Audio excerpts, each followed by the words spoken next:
এখানের যা ঠান্ডা পরিস্থিতি দাদাদের মুখে শুনলাম, তারপর তো আমরা একটু ভয়ই খেলাম, যে ভাবলাম যে না একটা কিছু প্রিকশন নিয়ে আসা দরকার। তো দাদাদের জিজ্ঞেস করলাম লোকাল মার্কেট টার্কেট কী আছে, এবং সেই মার্কেটে যাওয়ার জন্য অবশ্যই আচ্ছা আগে তাওয়াংয়ের দিকে যাওয়ার জন্য অবশ্যই প্রিকশন নেওয়া দরকার। তো দাদাদের কাছে জিজ্ঞেস করলাম মার্কেটে লোকাল মার্কেট কোথায় আছে।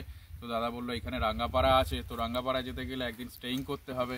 তো দাদাকে বললাম এইরকম ব্যাপার, এরকম পরিস্থিতির মধ্যে পড়ে রয়েছি। দাদা কিন্তু কোনো রকম আপত্তি না করে বলে দিল কোনো অসুবিধা নেই, আপনি থাকুন এবং আপনার কাজ করে আসুন, কোনো অসুবিধা নেই।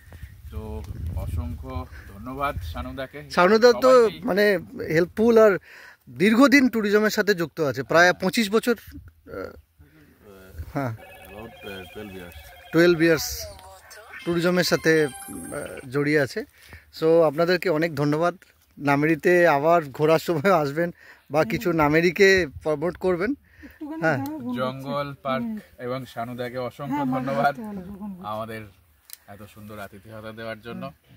এখানকার প্রকৃতি যেমন সুন্দর, মানুষজনও ঠিক ততটাই সুন্দর। শানুদা একদম সম্পূর্ণ নিজের প্রচেষ্টায় আস্তে আস্তে করে এগিয়ে গিয়ে জায়গাটা করছে, এই তৈরি করছে।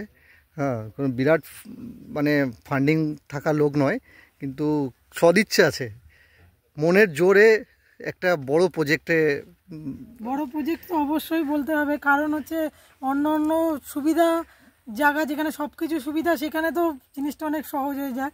আমরা বিগত 2 দিন ধরে আছিলাম, তো এখানের যে ডিফিকাল্ট পরিস্থিতি বলতে জঙ্গলের মাঝখানে পুরোপুরি প্রকৃতির মধ্যে। আপনারা দেখছেন হাতির সাথে কনফ্লিক্ট চলছে, রাতে হাতি এসে 2 দিনই এসছে।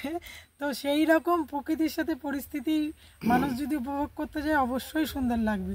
মানে একটুও শহরে কিচ্ছু নেই, পুরো একদম র নেচার যদি বলা যায়। আর ওই সকালে আপনাদের কটেজ থেকে বারান্দাটা দাঁড়ালে পাহাড়টা দেখা যায়, অরুণাচলের পুরো অরুণাচল ডাকছে মনে হচ্ছে। তো আপনারা অরুণাচলে যান, খুব ভালো লাগলো আপনাদের সাথে কথা বলে। আবার নামটা একবার জেনে নিই। সঙ্গীতা বিশ্বাস দিদি, প্রদীপ বিশ্বাস। থ্যাংক ইউ, অনেক ধন্যবাদ। আমাদের পরিবারের তরফ থেকে, নামেরি জঙ্গল পার্কের তরফ থেকে আপনাদের অনেক ধন্যবাদ।